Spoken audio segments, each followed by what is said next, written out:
नमस्कार दोस्तों। इससे पहले हम लोगों ने कोरिलेशन में डिफरेंट टाइप के जो कोरिलेशन निकाले थे उसमें दो प्रकार के वेरिएबल के बीच कोरिलेशन निकलता था जिसे नॉर्मली लीनियर कोरिलेशन कोफिशिएंट कहा जाता था, रेखीय सहसंबंध गुणांक, जिसमें आपका बाई सीरियल था, प्रोडक्ट मोमेंट कोरिलेशन था, या पॉइंट बाई सीरियल था, टेट्राकोडिक था। जितने भी कोरिलेशन थे सब लीनियर टाइप के थे जिसमें दो वेरिएबल के बीच जो है कोरिलेशन निकाला जाता था। लेकिन कभी कभी दो वेरिएबल से ज्यादा जब कोरिलेशन हो जाते हैं तो वहां पर पार्शियल या मल्टीपल कोरिलेशन निकाला जाता है। तो आज हम लोग देखेंगे पार्शियल कोरिलेशन कोफिशिएंट क्या होता है। कोरिलेशन कोफिशिएंट देखिए, नॉर्मली जो है दो स्थितियां बनती हैं। जैसे दो वेरिएबल हैं एक्स एंड वाई, इसके बीच कोरिलेशन निकाला जाता है। तो ये जो है रिलेशन आपका नॉर्मली लीनियर होता है जिसमें दो वेरिएबल के बीच कोरिलेशन निकाला जाता है। लेकिन कभी कभी स्थिति जो है जब तीन वेरिएबल हो जाए या चार वेरिएबल हो जाए, तीन या चार वेरिएबल हो जाए, ऐसी स्थिति में जब कोरिलेशन निकाला जाता है तो उसे जो है मल्टीपल कोरिलेशन या पार्शियल कोरिलेशन की श्रेणी में रखा जाता है। नॉर्मली आप देखेंगे कि किसी स्टूडेंट से जब डेटा लिया जाता है, स्टूडेंट है मान लीजिए, तो इससे डेटा लिया जाता है, तो इसके डेटा में रिसर्चर नॉर्मली जो है दो या तीन जो है टूल यूज करता है। मान लीजिए ये आपका हाइट ले लिया, एक वेट ले लिया, एक एज ले लिया, ठीक है। ऐसी स्थिति में ये तीन जो है वेरिएबल हैं, तो ये तीनों वेरिएबल कहलाते हैं मल्टीवेरिएट डेटा। मल्टीवेरिएट डेटा, ठीक है, क्योंकि दो से ज्यादा वेरिएबल है तो इसलिए इसको मल्टीवेरिएट डेटा कहते हैं। और इसकी एनालिसिस कहलाती है मल्टीवेरिएट एनालिसिस,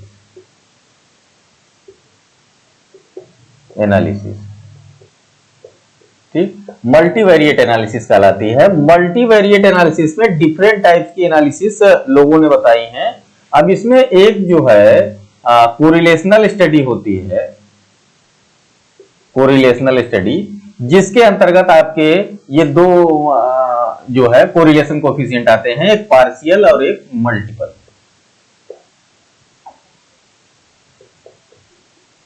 ठीक है, तो स्थिति समझें कि जब आपके पास दो से ज्यादा वेरिएबल हो, ऐसी स्थिति में ये इससे डेटा कलेक्ट करते हैं तो ये डेटा मल्टीवेरिएट डेटा कहलाता है। और जब उसकी एनालिसिस करते हैं तो मल्टीवेरिएट एनालिसिस की कैटेगरी में जाता है, जिसमें बहुत ढेर सारी विधियां हैं। अगर हम उसमें से एक विधि लें, कोरिलेशनल विधि, तो उसमें जो है मल्टीवेरिएट एनालिसिस के अंतर्गत पार्शियल कोरिलेशन कोफिशिएंट और मल्टीपल कोरिलेशन कोफिशिएंट निकाला जाता है। अब देखें इसको कि आज पार्शियल कोरिलेशन कोफिशिएंट क्या है। तो पार्शियल कोरिलेशन कोफिशिएंट देखिए, नॉर्मली जो है जब आप डेटा कलेक्ट करते हैं तो डेटा कलेक्ट करने के बाद जब एनालिसिस करते हैं तो मान लीजिए दो वेरिएबल हैं, ये एक्स एंड वाई, मान लीजिए हाइट एंड वेट है, तो इसके बीच जो कोरिलेशन आता है नॉर्मली, मान लीजिए, और तीसरा है एज। तो ये एज अगर जो है 10 से 20 साल के बच्चे का है तो हाइट एंड वेट हमेशा जो है ये आपका इंक्रीज दिखाई देगा, बढ़ा हुआ दिखाई देगा। इनके बीच जो कोरिलेशन होगा, अगर एज जो है 10 से 20 साल के बच्चे की है तो उनके बीच जो कोरिलेशन आएगा वो हमेशा बढ़ा हुआ दिखाई देता है। लेकिन जैसे ही हम एज को पार्शियल आउट कर देते हैं, एज को बाहर निकाल देते हैं, तो ऐसी स्थिति में हाइट एंड वेट का जो आपका जो है रिलेशन है वो बहुत कम दिखाई पड़ता है, या फिर नगण्य हो जाता है, इलिमिनेट हो जाता है, एकदम से मिसलीडिंग हो जाता है, दिखाई नहीं पड़ता।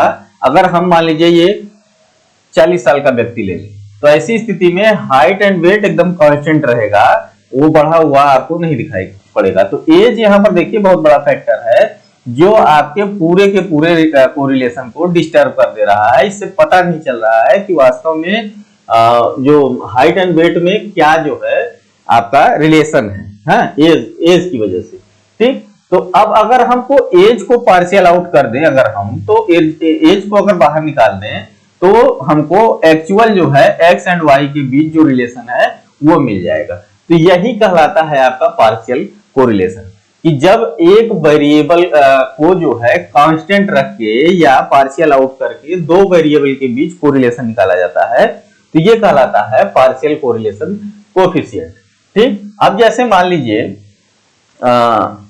ये एग्जांपल, इसी को थोड़ा सा एक्सटेंड कर लें।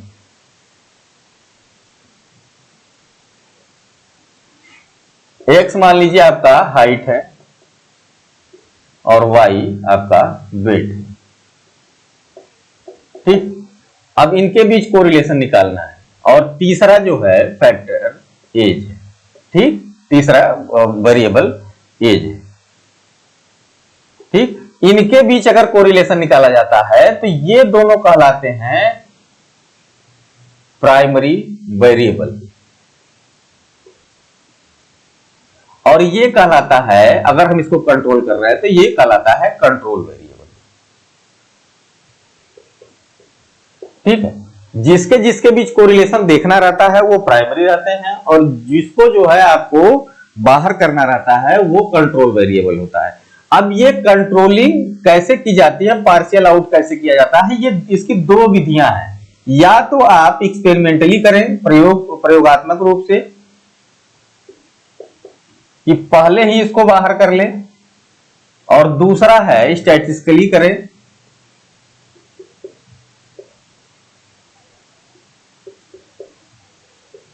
ठीक है, तो प्रयोगात्मक रूप से इसको बाहर करें या जो है सांख्यिकीय रूप से बाहर करें। तो देखिए, प्रयोगात्मक रूप से बाहर करना सोशल साइंसेज में जो है बड़ा मुश्किल काम है।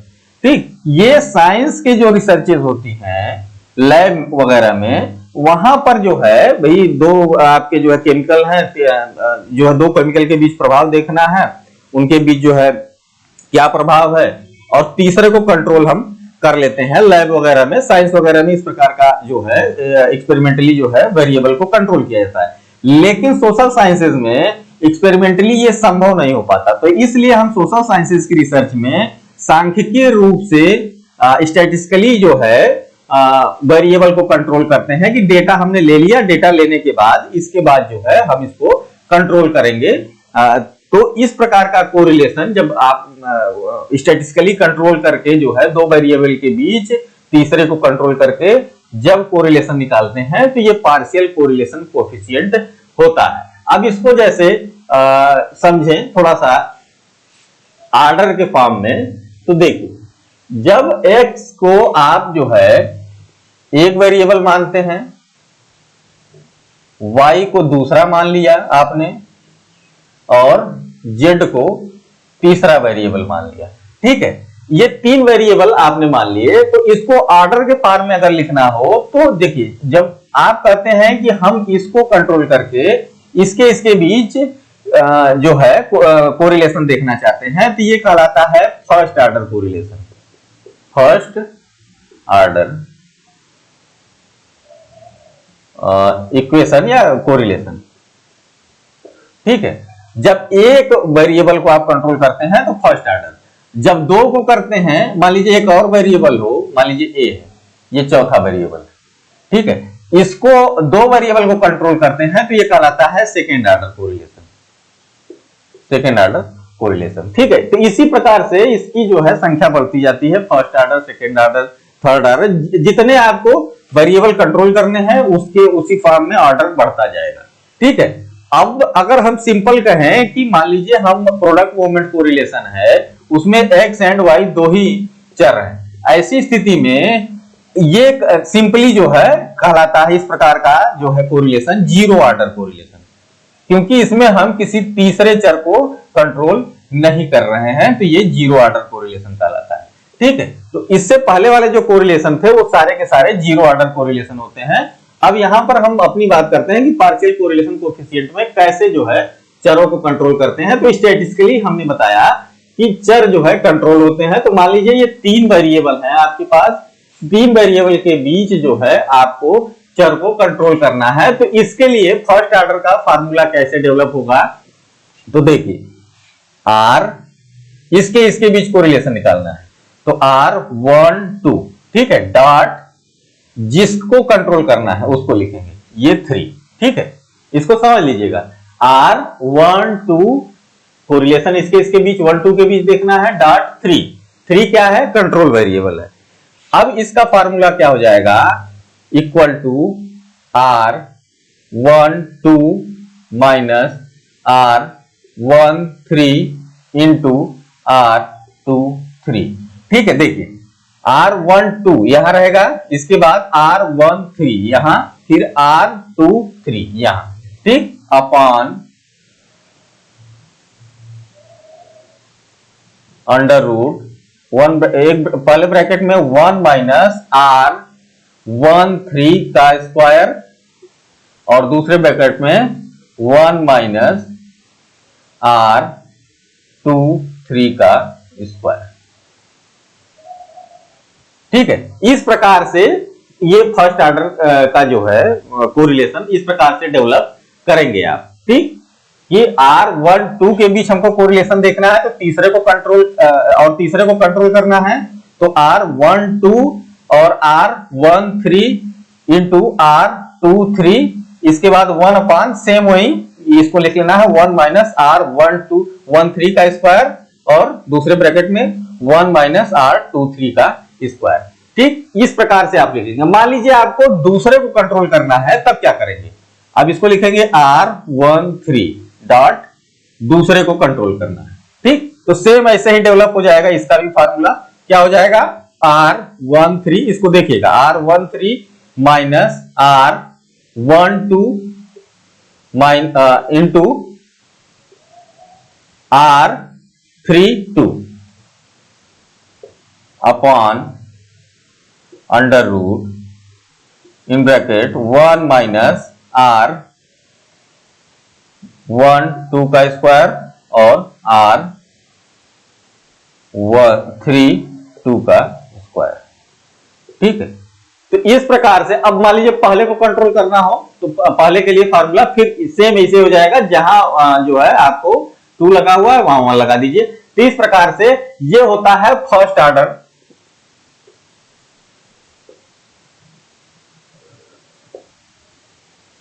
फर्स्ट ऑर्डर के इस प्रकार के इक्वेशन बनते हैं। अब मान लीजिए 2 वेरिएबल आपको जो है कंट्रोल करने, 2 वेरिएबल कंट्रोल करने के लिए वो क्या हो जाएगा? सेकेंड ऑर्डर का जो है कोरिलेशन हो जाएगा, कोरिलेशन इक्वेशन हो जाएगा। सेकेंड ऑर्डर में क्या होता है? सेकेंड ऑर्डर में 2 वेरिएबल कंट्रोल किए जाते हैं। मान लीजिए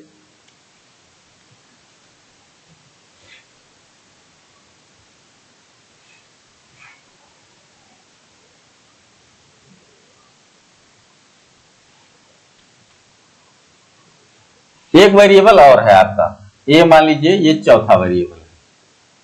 अब इसको आपको कंट्रोल करना है, इन दोनों को कंट्रोल करना है। तो अब इसका जो है सेकेंड ऑर्डर का इक्वेशन क्या बनेगा? सेकेंड ऑर्डर,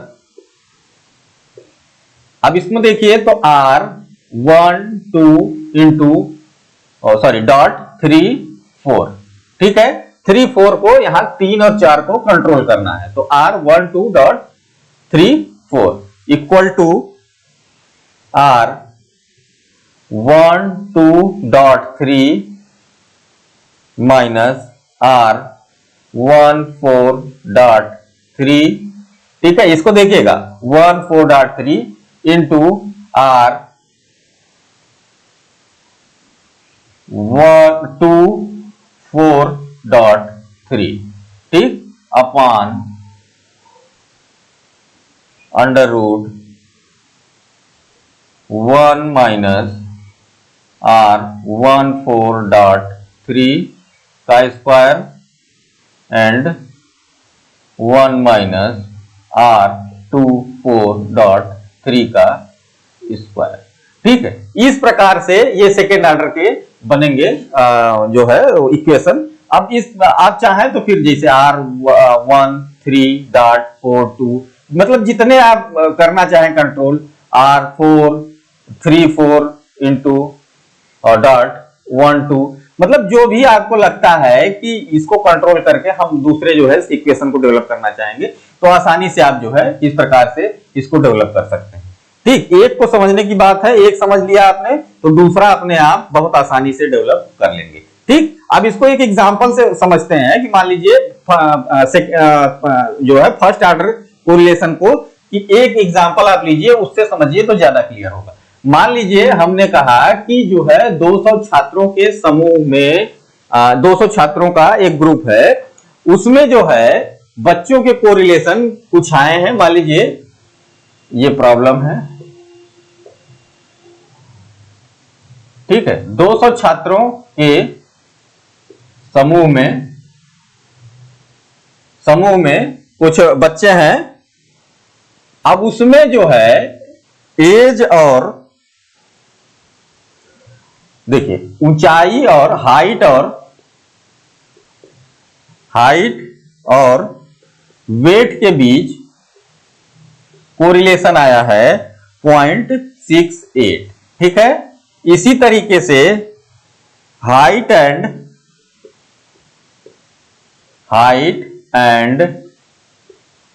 एज के बीच कोरिलेशन आया है 0.80, ठीक है। इसी तरीके से वेट एंड एज के बीच कोरिलेशन आया है 0.75, ठीक है। अब ये सवाल इतना आता है एग्जाम में, अब कहेगा इसमें कि एज को कंट्रोल करके बताइए कि हाइट और वेट का कोरिलेशन कितना है, ठीक है। इसको समझ लीजिए कि 200 छात्रों का एक समूह है, जिसमें जो है उनके ऊंचाई और भार का कोरिलेशन 0.68 है, उनके ऊंचाई और आयु का कोरिलेशन 0.80 है, उनके भार और एज का कोरिलेशन 0.75 है। अब आपसे सवाल पूछ रहा है कि अगर एज को कंट्रोल कर लें तो हाइट और वेट में कितना रिलेशन आएगा। अब इसको निकालने के लिए आपको क्या करना पड़ेगा, पहले आपको ये डिसाइड करना पड़ेगा कि आप जो है किसको जो है कौन सा ऑर्डर दे रहे हैं। अब जैसे मान लीजिए हमने कहा कि हाइट को 1 नंबर दे दिए, वेट को 2 नंबर दे दिया, ठीक है, और इसी तरीके एज को 3 नंबर दे दिए, ठीक। तो अब देखिए यहां पर 1 हो गया, 2 हो गया, ये हो गया हाइट 1 है, ये 3 है, ये 2 है, ये 3 है, ठीक। इस तरीके से हमने नंबर दे दिए। अब आप देखें तो अब यहां पर निकालें R12 कितना है 0.68, ठीक है। ये देख लीजिए हाइट एंड वेट 0.62 और R13 कितना है, देखें 13.80 एंड R23 कितना है 0.75, ठीक। ये आपने इसको जो है न्यूमेरिकल से इसको देख लिया। अब आपको क्या करना है कि एज को कंट्रोल करना है, तो आपने एज को 3 माना है, यानी 1 और 2 के बीच को रिलेशन देखना है 3 को कंट्रोल करके। अब इसका जो है इक्वेशन डेवलप करिए, तो इसका इक्वेशन क्या हो जाएगा, R12.3 equal to R12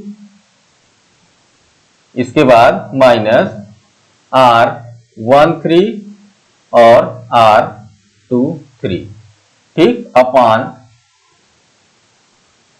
1 minus R13 का स्क्वायर एंड 1 माइनस R23 का स्क्वायर, ठीक है। अब देखिए सारी वैल्यू आपको देखेंगे तो यहां से मिल जाएगी। अब सारी वैल्यू यहां रख दीजिए, 0.68 माइनस 13 कितना है 0.80 इंटू 0.75, फिर इसके बाद फिर वही सब सारी चीजें आपको करनी है, अपॉन 1 माइनस ये है R13 यानी ये 0.80 एंड 1 माइनस 0.75 का होल स्क्वायर, ठीक। ये वैल्यू आपकी इसमें ये सारी की सारी आपने पुट ऑन कर दी। अब इसको सॉल्व करेंगे तो इसकी वैल्यू आई है 0.202, ठीक है। तो अगर एज को कंट्रोल अगर आपने कर लिया तो हाइट और वेट के बीच ये वैल्यू आएगी। तो इस प्रकार से पार्शियल कोरिलेशन कोफिशिएंट निकाला जाता है। ठीक, तो आज के लिए इतना ही रखते हैं। आगे नेक्स्ट टाइम पे मल्टीपल कोरिलेशन कोफिशिएंट क्या होता है उसको देखेंगे। तब तक के लिए थैंक यू।